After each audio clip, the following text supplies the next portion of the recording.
ప్రభునందు ప్రియమైన సహోదరి సహోదరులారా, ఈ తపస్సు కాలంలో మనం ప్రతి శుక్రవారం తల అయిన పాపాలు 7 ధ్యానం చేస్తున్నాం. ఇది 6వ శుక్రవారం.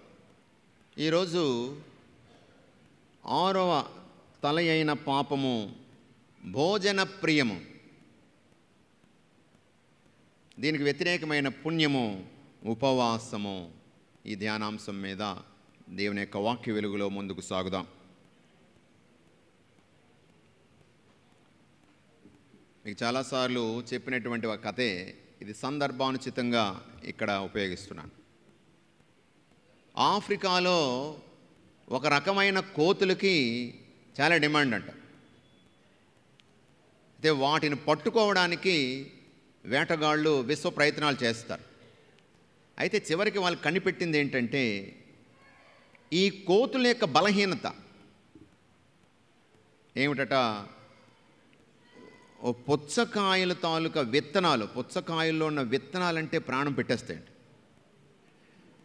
కాబట్టి ఆ పుచ్చకాయల తోటల్లో ఆ కాయలకి ఈ కోతి చెయ్యి దూరేంత కన్నం పెట్టి ఆ వేటగాళ్ళందరూ కూడా ఈ చెట్లు వెనక మాటు కాసి ఉంటారంట. ఈ వాసన తగలగానే ఈ కోతులు గుంపులుగా వచ్చేస్తాయండి. ఆ తోటల్లో పడిపోయి ప్రతి కన్నంలో పుచ్చకాయల కన్నంలో చెయ్యి పెట్టి పిడికిల నిండా 2 చేతులు పోటీ పడి మరి పిడికిల నిండా తీసుకుంటాయి. కానీ పిడికిలు వెళ్ళేటప్పుడు సులువుగా వెళ్ళిపోయింది, బయటకు వచ్చినప్పుడు నిండిపోయింది కదా, వస్తుందా? చేతులు బరువెక్కువైపోయి ఈలోపు ఈ వేటగాళ్ళు కొంచెం విశ్రాంతి తీసుకుని రెస్ట్ తీసుకుని అలా సరదాగా వస్తారట. వచ్చినప్పుడు ఆ వేటగాళ్ళని చూసి ఈ కోతులు పారిపోవచ్చు. ఎప్పుడు చేతుల్లో ఉన్నాయి, చేతులు పిడికిలి వదిలేస్తే, కానీ పిడికిలు వదలవు. అలా చూస్తూ ఉంటాడు. అలా వలేసి పట్టుకుంటారు. చేతులు వదిలేస్తే ప్రాణాలు మిగిలిన, పొట్ట కోసం ప్రాణాలు పోగొట్టుకునేటువంటి కోతులు చాలామంది ఉన్నారు ఈరోజు ప్రపంచంలో. పొట్ట ప్రాణమా అనే ప్రశ్న వచ్చినప్పుడు ప్రాణం పోయినా పర్వాలేదు, కానీ అది పరిస్థితి. భోజన ప్రియము, నేను తిండిపోతాను మరొకటి అంటూ ఉంటారు మన వాళ్ళు పరిభాషలో. ప్రియమైన సహోదరులారా, భోజనం, ఆకలి దప్పులు అందరికీ ఉంటాయి, అవసరాలు ఉంటాయి. అవసరాన్ని తీర్చేటువంటి మార్గాలు కూడా దేవుడు పెట్టాడు. కానీ ప్రతి దానికి ఒక హద్దు ఉంది. ఆకలి తీర్చుకోవడానికి అన్నం తినాలి. ఎంతవరకు ఒక హద్దు ఉంది. అది దాటిపోతే తెలుసు ఏం జరుగుతుందో. కానీ అదే పనిగా తినడం కోసమే పుట్టామా అన్నట్టుగా కొంతమంది కనబడుతుంటారు. దానికోసం కోటి విద్యలు, కూటి కొరకు కోటి విద్యలు అంటారు. భోజన ప్రియం అంటే అత్యాస. ప్రియ సహోదరులారా,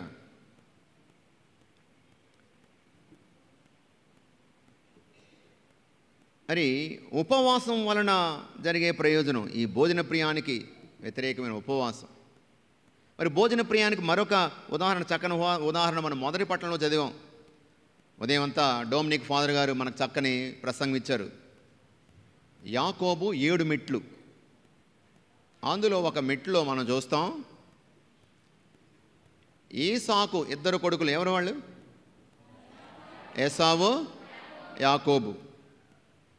మరి ఏసావు ఒక వేటగాడు, అలసిపోయి వచ్చేటప్పటికి ఆకలితో వచ్చినప్పుడు అక్కడ చిక్కుడుగాయల పులుసు తయారు చేస్తున్న తమ్ముడు కనిపించాడు.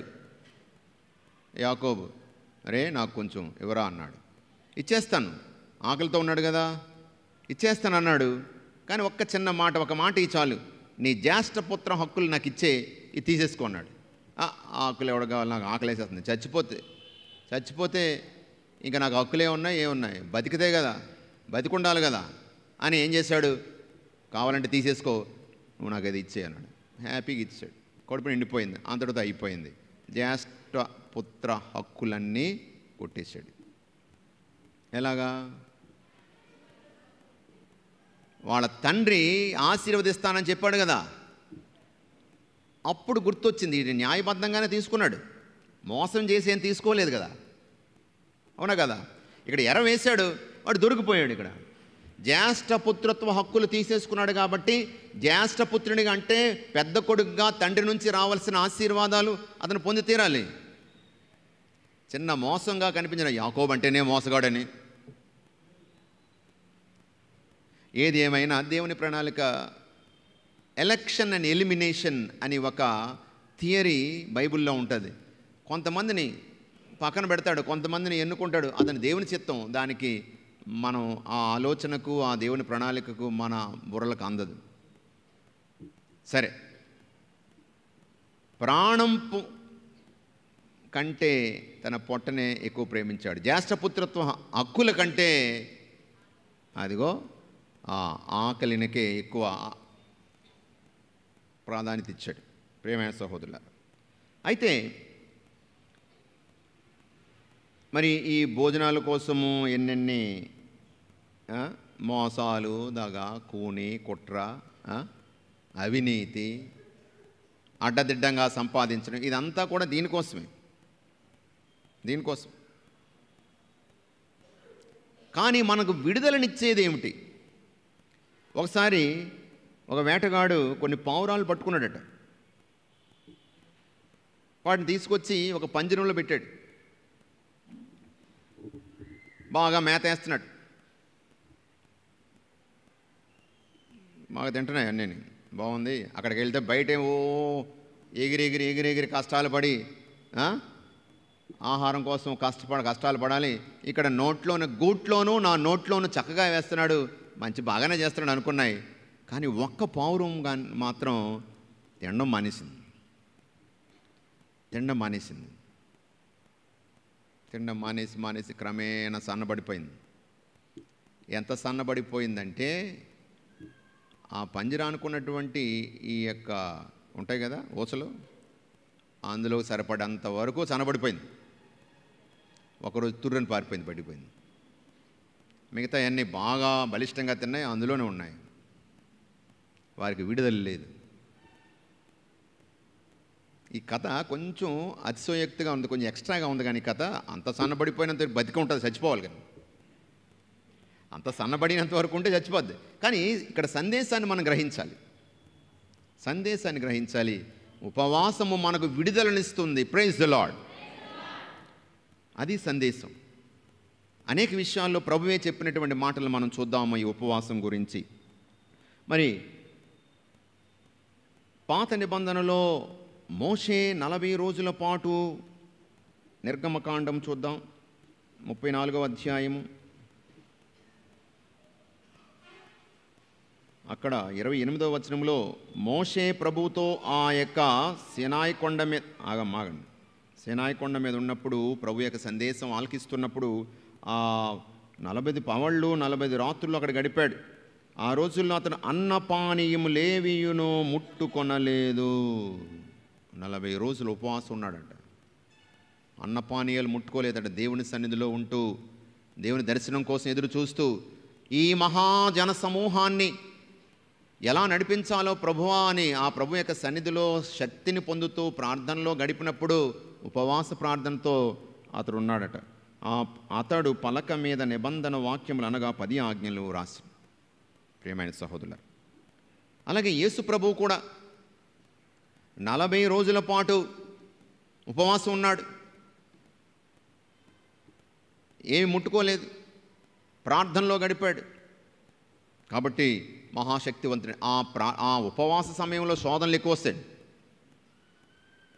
యేసు ప్రభువునే శోధించింది 3 సార్లు. కానీ దేవుని యొక్క శక్తితో, ప్రార్థన ఉపవాస శక్తితో ఆ సాతానును జయించాడు యేసు ప్రభు.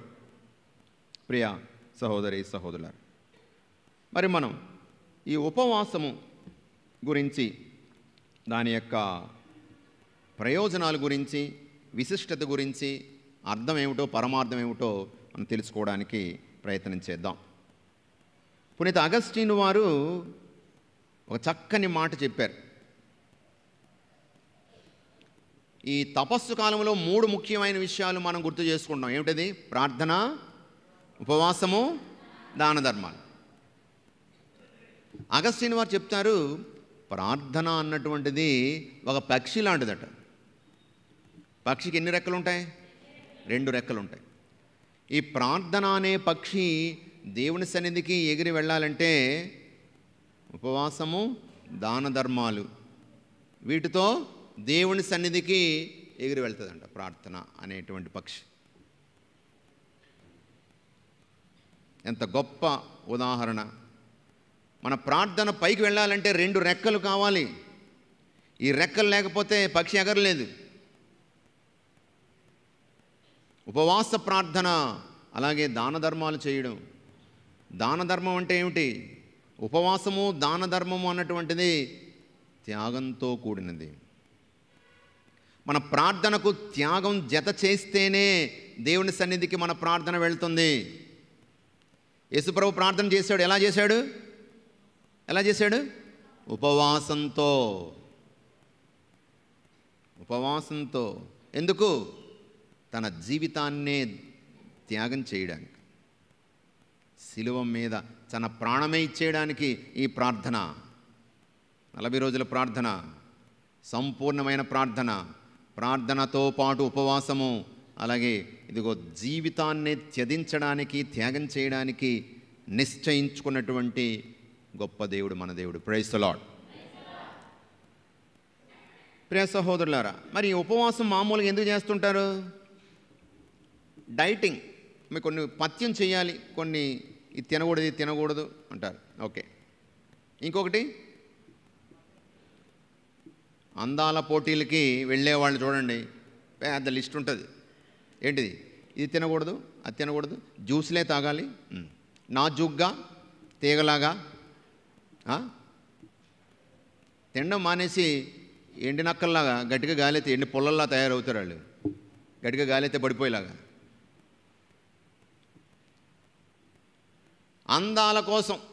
అందం కోసం డైటింగ్ కోసం ఉపవాసాలు ఉండడం కాదు. మరి కొంతమంది సరే బరువు తగ్గమన్నారండి డాక్టర్ గారు, బొజ్జలు కరగాలండి అంటే వాకింగ్ చేయాలండి. వాకింగ్ చేసేస్తుంటారు. తగ్గించుకోవాలి, ఇలాగా తగ్గాలి, బరువు తగ్గడం కోసం, బొజ్జ తగ్గడం కోసం ఉపవాసాలు ఉంటారు. కానీ అది ఒక పుణ్యం ఎప్పుడవుతుంది? ఆధ్యాత్మికంగా మనము పశ్చాత్తాపక్రియగా చేసినప్పుడు, అదే అప్పుడు ఆధ్యాత్మికమైన క్రియ అవుతుంది. ఒక పశ్చాత్తాపక్రియ, మిగతా వాటి కోసం కాదు, చేసిన పాపాల కోసము దుఃఖపడి కన్నీరు కార్చి వీటన్నిటికీ దూరంగా ఉండడం. ప్రియ సహోదరులారా, మరి ఈ 40 రోజు ఉపవాస దినాల్లో చాలామంది దీక్షాపరులు ఉపవాసము ఉంటూ ఉన్నారు.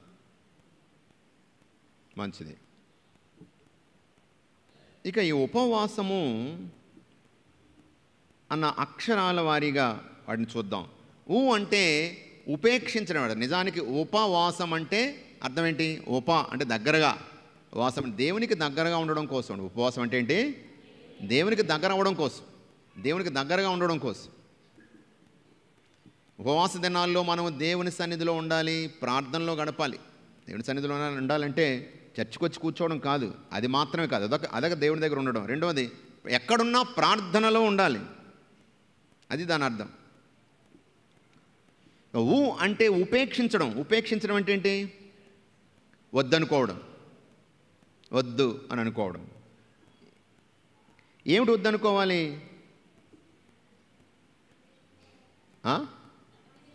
ఇష్టమైన దాన్నే. నేను ఎప్పుడు చెప్తున్నాను, ఇష్టం లేని దాన్ని వద్దనుకోవడం చాలా సాధారణం. చెప్తాను ఉదాహరణ ఏంటి? ఏ కూర? కాకరకాయ కూర. అందరికీ తెలుసు కాకరకాయ కూర చాలా తీయగా ఉంటుంది కదా. ఎంత తీయగా ఉంటుందో కదా, చేదుగా ఉంటుంది. కాబట్టి నేను ఈ 40 రోజులు ఈ కాకరకాయ కూరని నేను త్యాగం చేస్తున్నాను అన్నాడు అనుకో, అది త్యాగం అవుతుందా? నీకు చికెన్ బిర్యానీ అంటే బాగా ఇష్టం, అది మానుకుంటానని చెప్పు 40 రోజులు, అది త్యాగం. అది త్యాగం. మనకు ఇష్టమైనది మానుకోవడం సిద్ధం. అంతేగాని నాకు ఇష్టం లేనిది, నాకు అసాధ్యమైనది, జరిగే పని కాదు. నేను సీఎం పోస్ట్ని త్యాగం చేస్తాను. నేను ఎవడు చేస్తాడు సీఎంని? లేకపోతే ఇంటర్నేషనల్ టూర్, వరల్డ్ టూర్, ఏది ఫ్లైట్లో వరల్డ్ టూర్, అన్ని ఖండాలు అన్ని దేశాలు తిరిగేటువంటి అది ఉంది కదా, అది నేను త్యాగం చేస్తున్నా అంటారు. అది అసాధ్యం, అది జరగనిది, అసాధ్యమైనది, ఇష్టం లేనిది కాదు. ఇష్టమైనది, జరిగేది త్యాగం చేయడం, అది త్యాగం అంటే. మరి ఏమిటివి? 7 విషయాలు, ఉపేక్షించడం 7 విషయాలుగా మనం చూసుకోవచ్చు. మొదటిది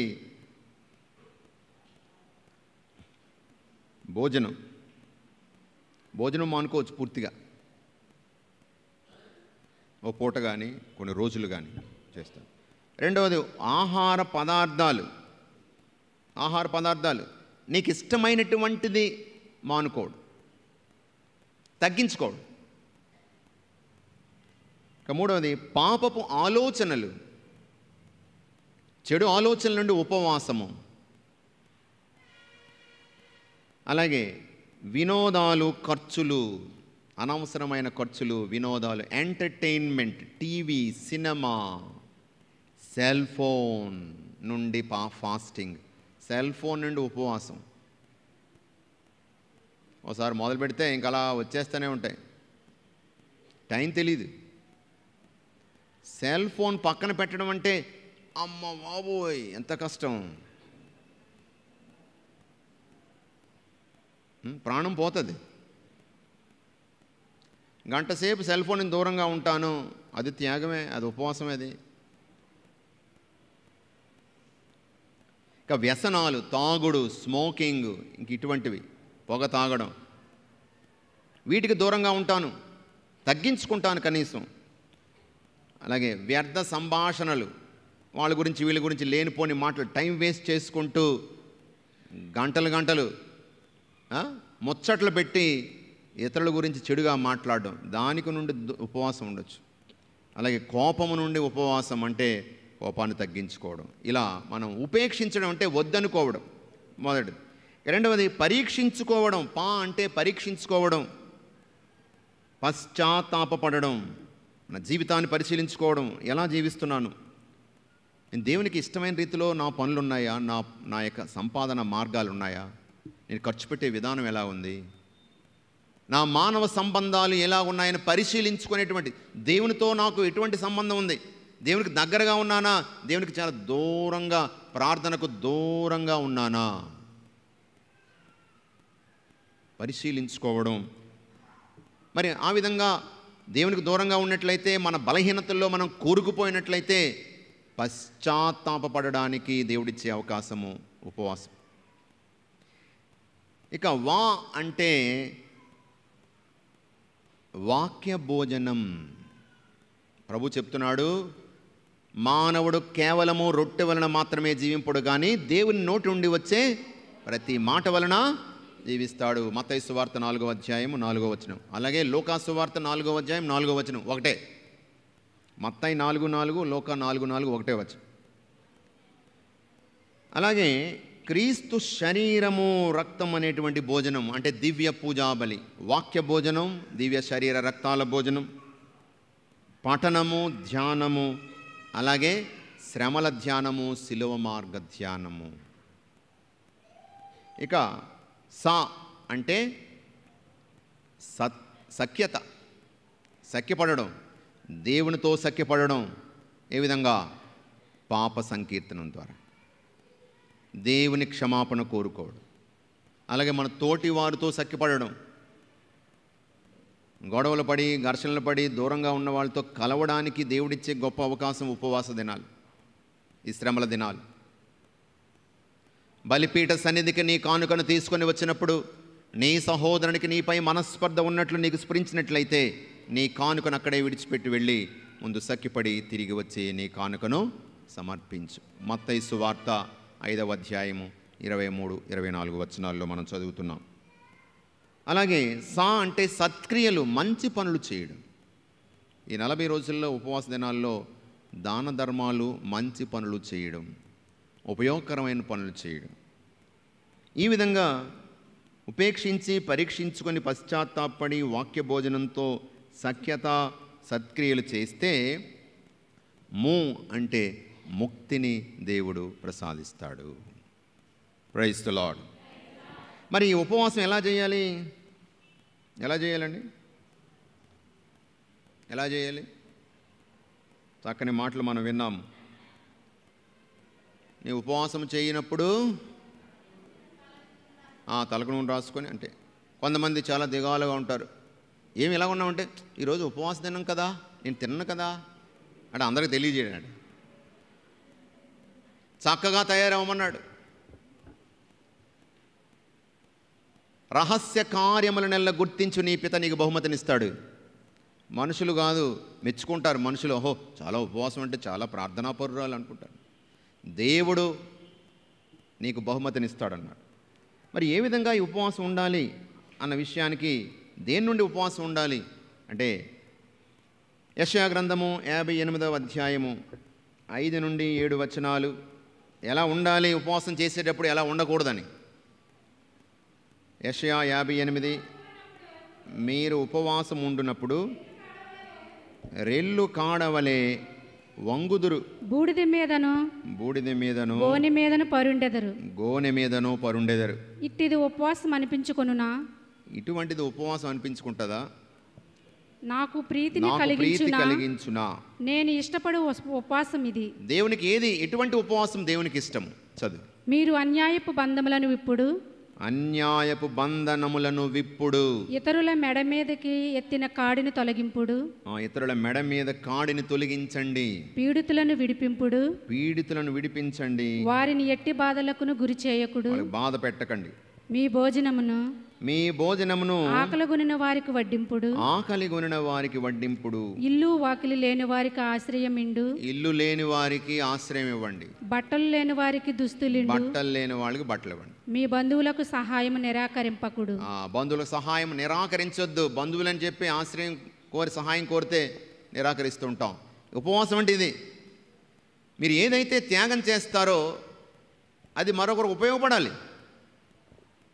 మా ప్రొఫెసర్ ఫాదర్ స్టీవెన్ థామస్ అని హైదరాబాద్ సెయింట్ జాన్స్ రీజనల్ సెమినరీలో చదివేటప్పుడు, ఇప్పటికీ ఉన్నారు, పాఠాలు చెప్పేవారు. ఒక మాట చెప్పేవారు, ఫాస్టింగ్ అంటే ఏంటని. నీవు ఒక పూట ఉపవాసం ఉన్నావు అనుకో, తినడం మానేసావు భోజనం, అది ఒక ఖాళీ కడుపును నింపాలంట. నీవు తినలేదు కావా, పక్కన పెట్టామా, రేపటికి మిగిలిందిరా బాబు, దేవుడా ఈ పుణ్యం వలన నాకు చాలా మిగులుతుంది, పుణ్యం వస్తుంది, ఓ పక్క నుంచి మిగులుతుంది అనుకో. నీవు తినకుండా పక్కన పెట్టినటువంటిది ఒక ఖాళీ కడుపును నింపాలి. అప్పుడే నీ యొక్క ఉపవాసము సంపూర్ణము. అది వెంటనే ఇవ్వలేకపోవచ్చు, కానీ అది ఎంత ఖర్చు అవుతుందో అది ఒక పేదలకి డబ్బు రూపంలో ఇవ్వచ్చు, బియ్యం రూపంలో ఇవ్వచ్చు, భోజనం రూపంలో ఇవ్వచ్చు. కానీ నీవు ఏదైతే త్యాగం చేస్తున్నావో ఆ త్యాగం వలన ఒకరు మేలు పొందాలి. చూడండి, బంధనాలు విడిపించండి, మెడ మీద కత్తిని కాడిని తొలగించండి, బాధలకు గురి చేయకండి, ఆకలిగా ఉన్న వారికి భోజనం పెట్టండి, ఆశ్రయం ఇవ్వండి, సహాయాన్ని నిరాకరించకండి. అది నిజమైనటువంటి ఉపవాసము అని చెబుతున్నాడు. ఇక ఉపవాసం వలన 10 ప్రయోజనాల గురించి మనం ధ్యానం చేద్దాం. వెంటనే టకటక అయిపోతుంది. మొట్టమొదటిగా ఉపవాస క్రియ ఏమిటి? పశ్చాత్తాపక్రియ. అది మర్చిపోకూడదు. పశ్చాత్తాపాన్ని వ్యక్తపరచడానికి చేసేటువంటి ఆధ్యాత్మిక క్రియ ఉపవాసం. ఏమిటి ప్రయోజనాలు? మొదటిది, మనలో కనికరం పెంచుతుంది. పేదల ఆకలిని గూర్చి మనం మాట్లాడుతుంటాం, మనకు తెలుస్తుంది. ఆకలికి ఉన్నప్పుడే పేదల కష్టాన్ని మనం గుర్తించగలదు. అరే, ఒక్క పూట భోజనం చేయకపోతే ఇంత కష్టంగా ఉంది పాపం, రోజులు రోజులు భోజనాలు లేని వాళ్ళు ఎలా ఉంటున్నారో పాపం. మనలో కనికరం పుడుతుంది. స్వతహాగా ఒక పూట భోజనం చేయకపోతే ఎంత కష్టం, ఎంత బాధ. అలాంటిది జీవితం అంతా ఒక పూటదే భోజనం చేస్తూ ఉన్నటువంటి వాళ్ళు ఎంత కష్టం అనిపిస్తున్నారు. కాబట్టి వాళ్ళ పట్ల దయ చూపించి సహాయం చేసేటువంటి బుద్ధి మనలో పెరుగుతుందట. ఉపవాసం వలన మనలో కనికరం పెరుగుతుంది. రెండవది, ఒక సమస్యను ఎదుర్కోవడానికి ఉపవాస ప్రార్థన. యేసుప్రభు 40 రోజులు ఉపవాసం ఉన్నాడు. శత్రువైనటువంటి సైతానుతో యుద్ధం చేయడానికి శక్తిని పొందాడు. శారీరకంగా బలహీనమైన, ఆధ్యాత్మికంగా బల సంపన్నుడు, జయించాడు. మనకు ధైర్యం, శక్తి వస్తుంది. ఎస్తేర్ రాణి, పాత నిబంధనలు ఎస్తేర్ రాణి, యూదులను చంపాలని చూస్తున్నటువంటి హామాన్ అనేటువంటి ఆ వ్యక్తిని ఎస్తేర్ రాణి 3 రోజులు ఉపవాసం ఉండి ఆ తర్వాత ధైర్యం తెచ్చుకొని రాజుగారి దగ్గర తీసుకువెళ్ళినప్పుడు విషయం తెలుసుకున్నటువంటి ఆ హామానును యొక్క కొట్టను బయట పెట్టినప్పుడు ఏ విధంగా అతనికి అంతం జరిగిందో మనందరికీ తెలుసు. కాబట్టి ఉపవాస ప్రార్థనతో శక్తిని, ధైర్యం పొందింది. ఇక మూడవది, పిశాచిగ్రస్తులకు విడుదల, స్వస్థత. మత్తయి సువార్త 17వ అధ్యాయం 21వ వచనం. ఒక పిశాచిగ్రస్తుడు వచ్చాడు, అన్నాడు వాళ్ళ తండ్రి, ఏమిటి మీ శిష్యులు ఏం చేయలేకపోతున్నారు, వాళ్ళ దగ్గర తీసుకొచ్చాము అని చాలా బాధపడ్డాడు. అప్పుడు యేసుప్రభువు ఏమంటున్నాడు? ఇట్టి దానిని ప్రార్థనతో, ఉపవాసంతో తప్ప మరి ఏ విధంగా వెళ్ళగొట్టలేము ఈ దెయ్యాన్ని. ప్రార్థనతో, ఉపవాసంతోనే దెయ్యాలను వెళ్ళగొట్టగలను. పిశాచి నుండి విడుదల పొందాలంటే, స్వస్థత పొందాలంటే ఉపవాస ప్రార్థన ఒక శక్తివంతమైన ఆయుధంగా పనిచేస్తుంది. ఇక నాలుగవది, ఇతరుల మేలు కొరకు మనం త్యాగం చేస్తే ఆ త్యాగం మరొకరికి మేలు జరుగుతుంది. మనము భోజనం చేయకుండా పక్కన పెట్టింది ఒక ఖాళీ కడుపు నింపుతుంది. ఇందాక చెప్పాను మీకు. అప్పుడే నీ ఉపవాసము వలన ఒకరికి మేలు, నీకు దీవెన. ఐదవది, ఆత్మీయ చైతన్యం పొందుతామట. Shake the spirit, connect to Jesus. క్రీస్తు ఏ విధంగా ఉపవాస ప్రార్థన చేశాడో ఆత్మీయంగా మనం కూడా ఉపవాసం ద్వారా ఆ ప్రభువుకి దగ్గర అవుతున్నాము. మనలో ఆత్మీయ చైతన్యము పుట్టుకొని వస్తుంది. శారీరకమైన సుఖానికి భోజనం చేసినప్పుడు శారీరకంగా చాలా ఆనందం, సుఖం, సంతోషం, నిద్ర వస్తుంది. కానీ ఉపవాసం చేసినప్పుడు ఆత్మీయ చైతన్యాన్ని మనం అనుభవిస్తాము. ఆరవది, విలాసాలకు, వస్తువులకు నో చెప్పగలం. ఉపవాసము అలవాటు ఉన్నటువంటి వారు విలాసాలను తగ్గించుకుంటారు. అలాగే కొన్ని వస్తువులకు, మనకు సుఖాన్నిచ్చే వస్తువులకు నో చెప్ప. ఈరోజు నేను పూట ఉపవాసం ఉంటున్నాను, ఇది తినడం లేదు, ఇది తాగడం లేదు, దానికి దూరంగా ఉంటున్నానంటే దాని అర్థం ఏంటి? Oh God, I love you more than I love myself. నాకు సంతోషం ఇచ్చేటువంటి ఈ భోజనం, దీన్ని నో కాదని చెప్తున్నాను. దాని అర్థం ఏమిటంటే, నేను నా సంతోషం, నా సుఖము కంటే నిన్నే ఎక్కువగా ప్రేమిస్తున్నాను అని ఒక రుజువు. I love you more than I love my self. ఇక ఏడవది, సెల్ఫ్ డిసిప్లిన్, స్వీయ నియంత్రణ. ఇంగ్లీష్లో ఒక మాట చెప్తారు, extension of will power. Will power ఒక మన యొక్క ఇష్టం, ఆత్మబలం. ఒక నిర్ణయాలు తీసుకోవడానికి ఒక ఆత్మబలం మనలో వస్తుంది. ఏమిటది? నేను ఇష్టం లేని దాన్ని చేయడం, ఇష్టమైన దానికి దూరంగా ఉండడం. విల్ పవర్ పెంచుతుందట మనలో. తట్టుకోగలను ఎందుకంటే నాకు అలవాటు ఉందని. ఎప్పుడు? ఇష్టమైనటువంటి దాన్ని కాదనుకోవడం ద్వారా నేను దీనికి అతీతంగా వెళ్ళగలను. I can with stand. ఇది లేకపోయినా నేను ఉండగలను. కొన్నిసార్లు దేన్నైనా ఇష్టమైన దాన్ని నో చెప్పడానికి, ఇష్టము కాని దానికి దగ్గరకు వెళ్ళడానికి. ఏంటి ఇష్టం కానిది ఏంటి? ఇష్టం కానిది ఏంటి? చాలా ఉన్నాయి. కొంతసేపు ఎక్స్ట్రా, ఒక 5 నిమిషాలు ఎక్స్ట్రా ప్రార్థన చేయడం చాలా కష్టం. ఎప్పుడు మారిపోదామా అని చూస్తుంటాను. ఎప్పుడు దేవమాత సమర్పణ చెప్పేస్తారా ఇంటికి పోదామా అని చూస్తుంటాను.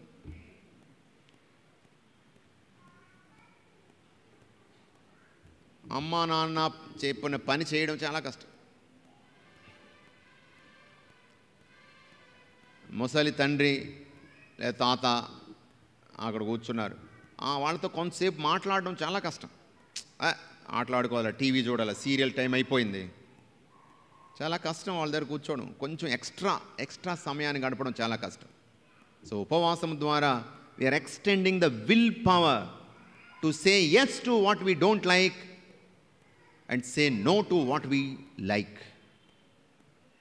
ఇష్టమైన దానికి నో చెప్పడం, ఇష్టం కాని దానికి ఎస్ చెప్పగలగడం అంటే ఎక్స్టెన్షన్ ఆఫ్ విల్ పవర్ అంటారు. 8వది, మన జీవిత విలువను గుర్తించగలుగుతాం.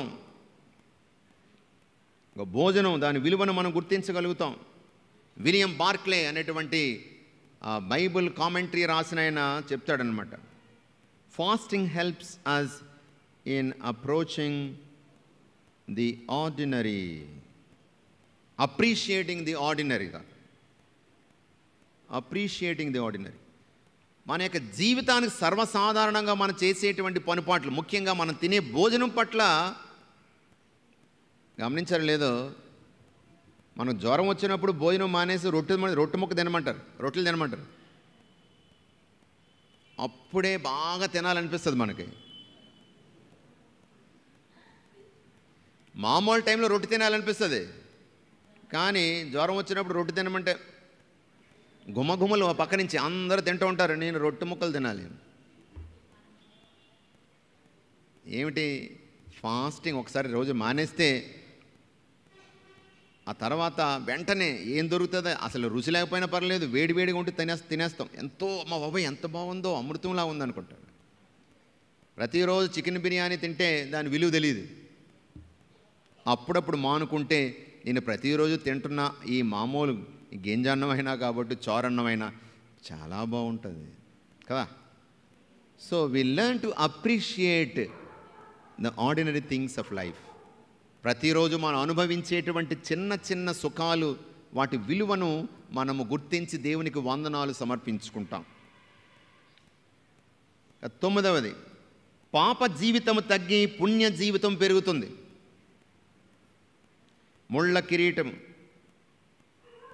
ముళ్ళ కిరీటము అంతం కాదు, మహిమ కిరీటానికి సోపానం. మన కష్టాలు, బాధలు సంతోషానికి నడిపిస్తాయి. శిలువ మరణము, ఇదిగో దాని తర్వాత ఉత్థానం ఉంది. ముళ్ళ కిరీటం లేకుండా మహిమ కిరీటం లేదు. గమనించండి ప్రియ, కష్టం లేకుండా సంతోషం లేదు, గుడ్ ఫ్రైడే లేకుండా ఈస్టర్ సండే లేదు. కాబట్టి మన జీవితంలో ఈ ఉపవాసం అన్నటువంటిది జీవితం యొక్క విలువ, మనలో పాప జీవితాన్ని తగ్గించి పుణ్య జీవితాన్ని పెంచుతుంది. చివరిగా ఉపవాసం అన్నది క్రీస్తునాథుని అనుసరణ, ద ఇమిటేషన్ ఆఫ్ క్రైస్ట్. ఉపవాసం ద్వారానే దేవుడు ప్రభు క్రీస్తు మహాశక్తిని పొందాడు, సైతానుని ఓడించాడు. మానవ రక్షణ సంగ్రామంలో సిద్ధపాటుగా యేసు ప్రభు ఉపవాసం ఉన్నాడు 40 రోజులు. కాబట్టి ప్రియమైన సహోదరి సహోదరులారా, భోజన ప్రియమును తగ్గించుకొని ఉపవాస ప్రార్థన ద్వారా దేవునికి దగ్గర అవుదాం. ప్రార్థన చేసుకుందాం. కృపగల దేవా, కరుణగల తండ్రి, ఉపవాసము మమ్మలను మీకు దగ్గర చేస్తుంది. ఉపవాసం ద్వారా ఎన్నెన్నో మేలులు మేము పొందగలమని మేము ధ్యానం చేశాము. రహస్య కార్యములనెల్లా నీ గుర్తించు, నీ పిత బహుమతినిస్తాడన్నావు. ఈ 40 రోజుల ఉపవాస దినాల్లో ప్రభువా, మమ్మల్ని పరిశీలించుకుంటూ వాక్య భోజనంతో నీ సన్నిధిలో త్యాగము ద్వారా నీ దీవెనలు పొందగలమని మేము గ్రహించి క్రీస్తుని యొక్క శిలువ శ్రమల్లో భాగస్థులను అవడానికి మాకు శక్తిని ప్రసాదించండి. మాకంటే దీనస్థితిలో ఉన్నటువంటి పేదలను, ఆకలి బాధల్లో ఉన్నవారి పట్ల మాలో కరుణను పుట్టించి సహాయం చేసే గుణాన్ని మాకు నేర్పించండి. మా ప్రభువైన క్రీస్తు ద్వారా ఈ మనవి చేయుచున్నాం తండ్రి.